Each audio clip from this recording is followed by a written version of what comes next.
깨끗하게 하시고 하늘과 땅을 이으신 주님의 보혈 내 평생의 자랑은 주의 십자가로다.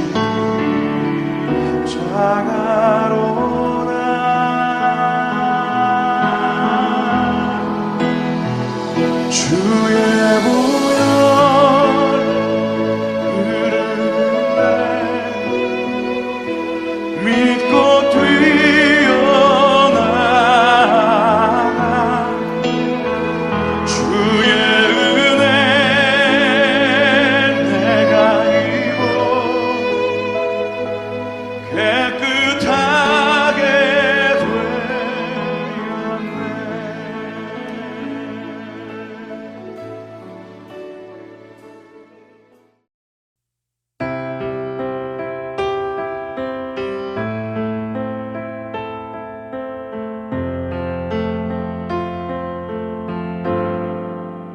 네, 오늘은 통치자들을 위한 기도에 관한 말씀입니다.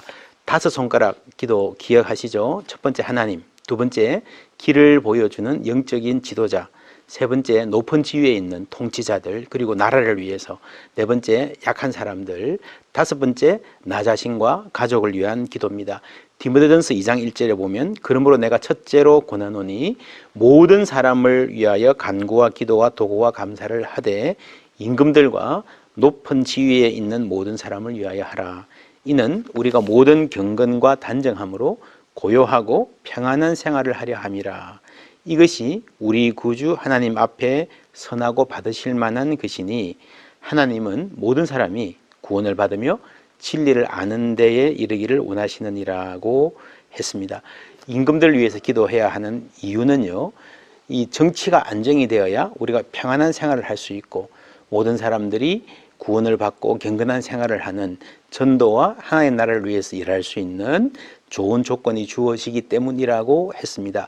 정치 자체가 하나님의 나라를 가져올 수 없지만 안정된 나라라고 하는 이 상황이 사람들이 평안하게 살고 정말 소중한 가치를 추구하며 살아갈 수 있는 환경을 만들기 때문에 우리는 정치를 위해서, 특별히 이 나라의 상황이 안정되기 위해서 통치자들, 나라의 지도자들을 위해서 기도해야 한다고 성경은 말하고 있습니다.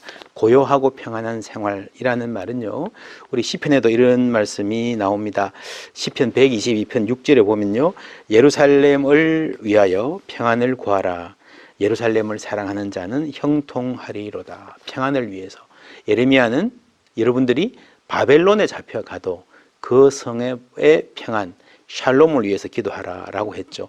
예수님도 당시에 누가복음에 보면요, 예루살렘 성을 보시면서 내가 평화에 관한 일을 알지 못한다 라고 우시기까지 한 적이 있었습니다. 그래서 성경을 보면 우리가 나라를 위해서 기도할 때에 이 샬롬, 평안을 위해서 기도하는 것이 가장 중요하다. 디모데전서에서 나왔듯이 평화로워야 우리가 정말 소중한 일, 가치 있는 일에 집중할 수 있습니다.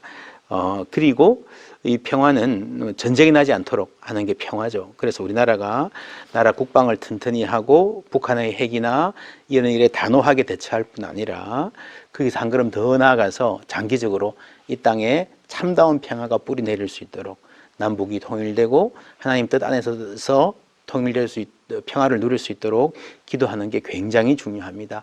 경제적인 면에 봐서도요, 여러분 아실 겁니다. 평화가 없으면요, 번영이 없습니다. 그래서 국가의 통치자들이 국민의 생명을 안전하게 지키고 이 나라의 평안을 가져올 수 있도록 위해서 기도하는 것, 성경의 중요한 권면입니다. 두 번째로 정직한 지도자가 될 수 있도록 위해서 기도하는 겁니다. 여러분, 사회는요, 신뢰가 없으면 무너집니다. 특별히 사회의 지도자들이 신뢰받지 못하면, 정직하지 못하면 무너질 수밖에 없습니다. 우리가 그리스도인들은 적어도 영적인 가치와 정신적인 가치, 도덕적인 가치를 중요하게 여기는 사람이잖아요. 성경이 그렇습니다. 나라가 바로 서려면 지도자들이 인격적으로 모범을 보여야 됩니다. 이 사람이 예를 들면 경제는 부흥시키는데 너무 인격적으로 혹은 도덕적으로 너무 방탕하다. 이런 사람들은 모르겠어요. 혹시 세상 사람들은 성공이 중요하니까 좋은 지도자라 생각할지 모르지만 성경적으로 보면 아니잖아요. 그래서 정직한 후보, 정직한 정치인, 인격적으로 신뢰할 만한 사람이 나라의 지도자가 될 수 있도록, 우리나라 지도자들이 그런 사람이 될 수 있도록, 국민의 신뢰를 받을 수 있도록 위해서 기도해야 됩니다. 세 번째로는 시편 72편에 보면요, 하나님이여 주의 판단력을 왕에게 주시고 주의 공의를 왕의 아들들에게 주소서라고 했습니다. 지혜가 있어야 됩니다. 하나님이 판단력과 지혜를, 여러분 나라의 중요한 일을 결정하는 사람이 잘못 판단하면요 온 나라가 어려워질 수 있지 않습니까? 2절에 보면 그가 주의 백성을 공의로 재판하며 주의 가난한 자를 정의로 재판하리니 의로 말미암아 산들이 백성들에게 평강을 주며, 여기도 샬롬이 나왔죠. 작은 산들도 그리하리로다. 그가 가난한 백성의 억울함을 풀어주며 궁핍한 자의 자손을 구원하며 압박하는 자를 꺾으리로다 했습니다. 여기서 중요한 이제 통치자들이, 나라의 지도자들이 약한 자들의 눈물을 닦아주는 사람이 되어야 된다라고 하는 게 성경의 아주 중요한 권면입니다. 네 번째는 선을 행하는 거죠. 로마서 13장 4절에 보면요, 그는 하나님의 사역자가 되어 내게 선을 베푸는 자니라. 그래서 나라의 지도자들은 선을 베푸는 자가 되어야 됩니다. 이 선은 누가 한두 명에게 주는 선이 아니라 공동선이죠. 이 공동선이라고 하는 것은, 공공선은 교회와 국가가 만날 수 있는, 교회도 모두에게 다 좋은 일, 선한 일을 추구하는 공동체고, 국가도 나름의 영역에서 공공선을 이루어가는 사람들입니다. 그래서 국가의 지도자들은 국민들의 고충에 귀를 기울이고요, 이렇게 나라가 안전하게 잘 돌아갈 수 있도록 필요한 혜택이 뭔지를 잘 관심을 가지고 공공선을 지향해야 됩니다. 그런데 성경에 보면 공공선을 만들려면 조금 더, 보다 더 약한 자들의 신음에 귀를 기울여야 된다라는 게 분명합니다. 왜냐하면 이게 세상은 그냥 놔두면요, 이 약육강식의 정글이 되기 쉽지 않습니까? 그래서 국가의 권력으로 적절하게 그것을 다룰 수 있어야 됩니다. 하나님의 공동선은 약한 자들을 돌보고 보호하는 선입니다. 하나님은 고아의 아버지요 과부의 재판장이라 하시는 말씀 기억하실 것입니다. 그렇다고 해서 무조건 한쪽에 서서 일변도로 한쪽 손만을 들어주는 것은 공평하지 않습니다.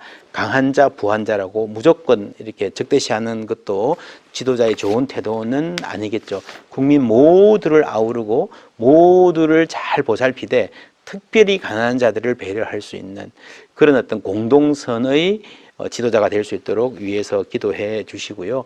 마지막으로 디모데전서에서 임금들을 위해서 기도하라 그러고 그 말씀이, 하나님은 모든 사람이 구원을 받으며 진리를 아는 데 이르기를 원하시느니라 라고 하는 말로 이어졌습니다.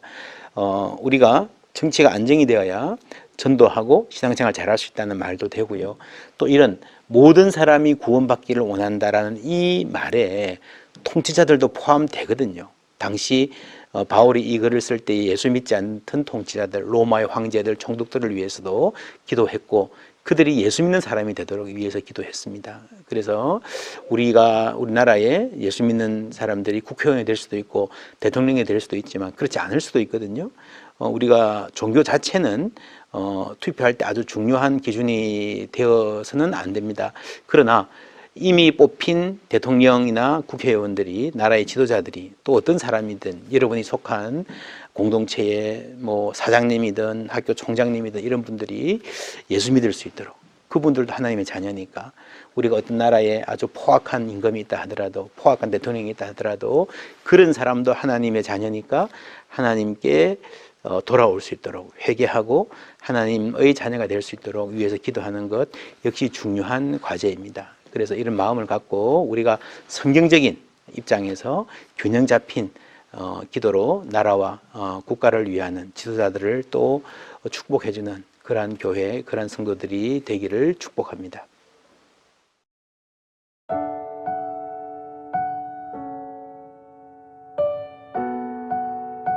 아버지, 모든 관 권세가 당신께로부터 온다는 것을 인정합니다. 또한 제게 힘을 행사하는 모든 이들이 권위를 인정받는 이유는 오직 당신 때문임을 인정합니다. 교회의 리더와 정부 지도자, 가정의 어른, 직장의 상사들을 위해 기도합니다. 그들은 당신께 복종한다는 증거로 당신이 제게 허락하신 권위자들입니다. 그들이 구원에 이르게 하시고 주를 경외하는 마음으로 모든 결정을 내리게 해주소서. 그들을 사용하여 저를 인도하시고 보호하시며 훈련하시고 격려해 주셔서 당신의 뜻을 이행하게 해주소서. 저의 권위 아래 있는 이들에게 저도 동일하게 행하게 해주소서. 저를 축복의 통로로 사용해 주소서. 은혜를 내려주셔서 당신의 절대적 권세와 주권 아래서 사람들이 온전한 잠재력을 발휘하도록 제가 매일 돕게 해주소서. 예수님의 이름으로 기도합니다.